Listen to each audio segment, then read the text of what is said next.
Hi guys, and welcome back to the next part of the Speed Draft Champions run. Won our first game quite easily, so I'm going to come into the second game here. Hopefully, get through that one without any trouble at all as well. But I'll have another quick overview of the lineup, so you can catch up on things if this is the first video you're coming into. But yeah, I can't fault any of the players so far. I mean, everyone's done their job pretty well. Michael Vick especially. In the first game, absolutely bossed it. Got a big, wide range of receivers there. All pretty quick, obviously, since this is the speed draft. But some of them taller than others short and nippy, like Ford there, who is just burning people with ease. But yeah, Emmitt Smith, going to try and abuse him a bit more this game, because last game I didn't use him that much, but whenever I did use him, he was absolutely smashing it. So yeah, I'll come back to you when the first game starts. So we're coming up against another Lions fan here. It's not often you actually see that this Madden. I mean, I don't think I've come up against another Lions fan for a few weeks at least. But that was a bad read from me there. But that's something that annoys me in this game is sort of the route running blocking. Like they can just get caught on a player, and where you expect them to be, they aren't actually, just because they've been caught on a player. Like he wasn't even blocking him; he was just running into the back of him. But as you can see, I'm trying to go deep to start with. See what this guy's about on defence, see if I can get a big gain to start with. And he was clean open over the middle there, but I noticed a bit too late, and he managed to get a stop there. So 3rd and 10, not where you want to be at the start of the game, which is why I don't like going on offence first, because it's definitely more pressure, because defending's a lot easier than trying to score. Because if I don't score, then it puts me under a lot of pressure to make sure he doesn't score, because he gets ball at half. But yeah, 3rd and 10, gonna have to go long again here. I sort of changed up the formation a bit, so he might think I'm not going long, or might run the ball. But yeah, clean open over the middle there with Ford. Ford has been an absolute godsend this draft. He's so quick. And all these new cards that Madden are actually releasing, there's a lot of overpowered ones that a lot of people don't know about, and I think Ford is definitely one of the ones that I'm going to pick up in MUT at the first opportunity I get.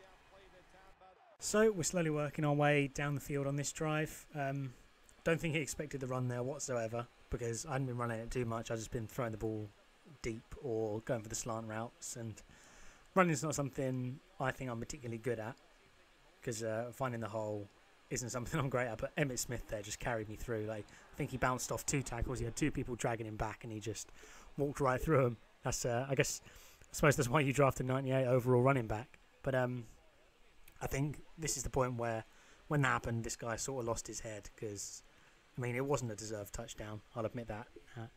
Now. But yeah, we'll see what he can do on his next drive. So this guy's slowly working his way down the field, and I don't know if this just happens to me, but a lot of people seem to sort of pick up things similar to that against me in one-on-one coverage in draft champions. Like my corners, even though I drafted 3 corners in this, seem to never win an aggressive catch. Like, I don't know if that happens for the same to you guys, but they never get an aggressive catch. But I could have had 2 picks there pretty easily. But yeah, they dropped both of them. But yeah, I stopped into a 4th and 10, hoping I can get a return on the punt here, unless, of course, he goes for the pass. Pretty ballsy to go for the pass here, because he'd only got 1 first down so far. But maybe he spotted a weakness in my defence, but he was on his way getting sacked there, but he managed to throw it sort of as he was just about to hit the ground. And if he'd have got that off, I would have definitely felt like it was undeserved. But then again, my touchdown was undeserved, so I guess he deserved a bit of luck. But unfortunately for him, he didn't get it. So I didn't try to read option this game. It was working so well for me in the first game. I thought, I'll give it a go, see if it was just a one-hit wonder, because it's not. I use Tony Romo in MUT just because he's very accurate with his throwing. But the read option, it picked up a few yards there, so I might try and integrate that into my game a little bit more. But yeah, I'll pick this up when I'm a little bit further down my drive. So we're slowly making our way up the field. Vic, once again, is absolutely bossing it. But once again, he got a stop. 3rd and 12. I'm just trying to throw it long each time now, to be honest, because I'm trying to get a nice looking play. But didn't realise he had Ty Law, so I'm going to try and avoid him at all costs. But yeah, Vic once again going deep, and I got very lucky there with Colston.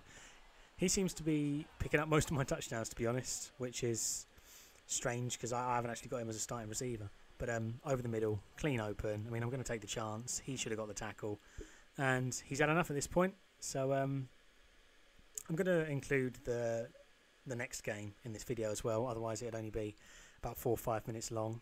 So I'll probably pick up the action at the start of the 3rd game. So I'll see you guys there. So guys, I'm bringing you the 3rd game here. Thankfully, we're not starting with the ball. And I mean, I played this game yesterday. And I've been playing through the new solos, the NFL Journey 3 solos that have come out. So pretty much, I can't remember what happened in this game. So I'm pretty much watching this first time around with you, considering I have no idea what's going to happen. So yeah, I'll come at you a bit later on in his drive. Hopefully we can get a stop, turn things over. But yeah, we'll see in a bit. So it looks like this guy knows how to work the ball pretty well. There's a little bit of lag going on, so I'm going to stick with the lineman for now. But throws an absolute dot there. I mean, he was between 3 of my players, and it's a brilliant throw there from Griffin. I seem to be coming up against Griffin III quite a lot in draft, which is quite annoying because he's a very hard quarterback to sort of line up against because he can peel out. He's got a great throw on him. This guy here switching the play up. Thinks he can see a hole in my D, but hopefully we can stop him there. Should have had him covered over the middle, but that's my fault. Should have stepped forward a bit. But yeah, he seems to be running the slants a fair amount. So we'll see what he can do here. 2nd and 1. He's working his way up to my red zone, but he hasn't made any spectacular plays so far.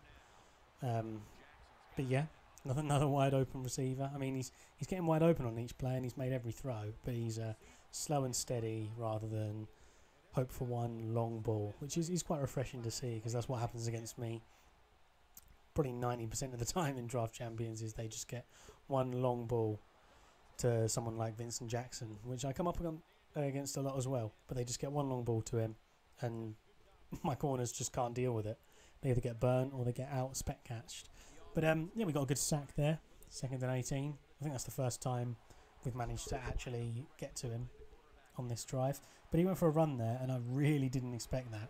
And nearly paid off for him. Managed to stop him on the 1. And hopefully we can come up with a good defensive stop here, right on the line. So we got him to 3rd and goal. Pretty happy with that. We actually managed to push him back a little bit because he's not sure what he's going to do, to be honest. He ran the Wildcat once, which didn't work. And that read option there didn't get him anywhere because I was just blitzing him, trying to, make it so he couldn't actually get a play off. But he's going to take the field goal. Good for us. I mean, giving up 3 is not the best thing in the world, but we'll take it considering it was the first drive of the game and hopefully come out scoring ourselves. So we've got to make this drive count. I mean, we stopped him to 3, which I think, considering we're in sort of the harder part of the draft, is good on our part. But we've got to make this one count. Haven't made any great reads so far, and that one there was absolutely terrible. I mean, he could have easily got a pick there, but because it was straight to 4 of his players and only had 1 guy there. But yeah, we're going to try and slowly make our way up the field, and hopefully mix up a few runs, which have a few slant routes, maybe get a read option in there, see what we can do.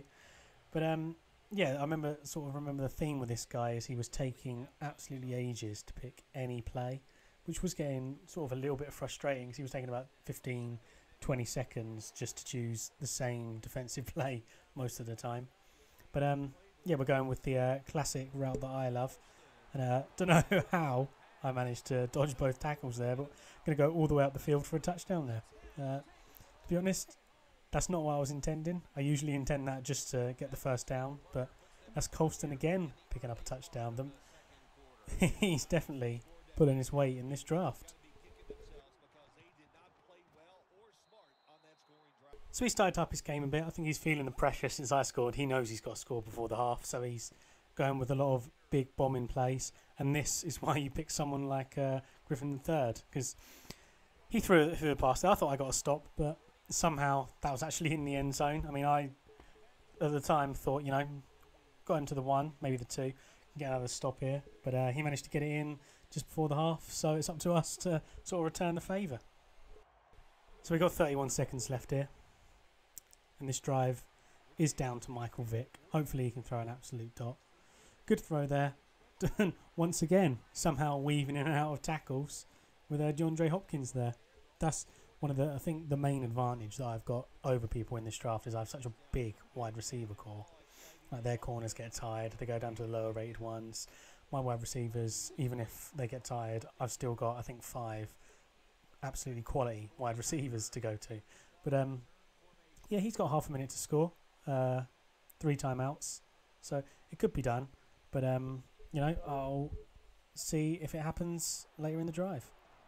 Managed to stop him to a field goal in this one. I'll take that. He got a few very good throws, very good reads. But since we get ball at half, if we get a touchdown, he's got to get a touchdown, get a 2-point, which is very risky. So this is potentially a 1 possession or maybe a 2 possession game at this point. So I'm definitely gonna try and score on this drive. I mean, no, doesn't try and do that, but hopefully pick up a few points, try and slow the game down a bit, play at my pace rather than his. So I'm going to go slants on the first play. Nice simple play. Hopefully we'll have at least one person open. He's changing a lot of things around there. But yeah, we got someone open and running right down the line. I mean, that's not what you expect from the slant, to go from our 23 all the way up to his 22. But definitely good for our part because that puts him under a lot of pressure. He's probably starting to panic now, thinking, you know, he's got to get a stop. It's not a good start to the second half for him. And we're already pretty much in his red zone. So, yeah, that was a throw. Haven't really done too many runs this game. He got very lucky to get off the tackle there, I think. I mean, I know I didn't draft any linemen, but I was thinking they can maybe hold him off for more than sort of not even half a second. But so I'm trying to mix things up a little bit in this game. Go with plays he's potentially not expecting, but I mean, he read that one absolutely perfectly. He was on the guy I was going to throw to the whole way, and I'm at 3rd and 11. I'm starting to feel the pressure now, so I've got to go with a big pass play. I don't think he expected that because he didn't go too deep coverage, but I mean, 4th and 11. I should have made the conversion there. You know, I'll take the field goal, just get some points on the board. And yeah, we'll pick it up when he's got the ball. So I just want to take this opportunity for anyone who's made it this far in the video, anyone actually watching. I mean, I should have been a pick there. But anyone actually watching, leave a comment down below as to what you think I could do better. Because, I mean, I think I've got about 10 videos out now. Maybe a few more, maybe a few less. But I've got about 10 videos out now. And I'm sitting around 50 subscribers, which personally I'm happy with. But I mean, he's unlucky there not to pick up any yards. But yeah, I'm sitting about 50 subscribers, hoping to boost the channel a bit further. I mean, if there's anything I can improve on, put it down below. I think the setup I've got is good enough, but sort of quality content wise, if there's anything you think I could do better, just leave it down below. And that's a phenomenal pick there. Nearly a pick 6. Tried to bounce off to the sideline, and obviously my man, he's had enough and he's gone. So we've made it to the Super Bowl again. But yeah, if you guys have enjoyed the video, drop a like down below, comment, and subscribe for more. Hoping to hit 50 within the next few days, and yeah, I'll see you guys for the Super Bowl game potentially tomorrow.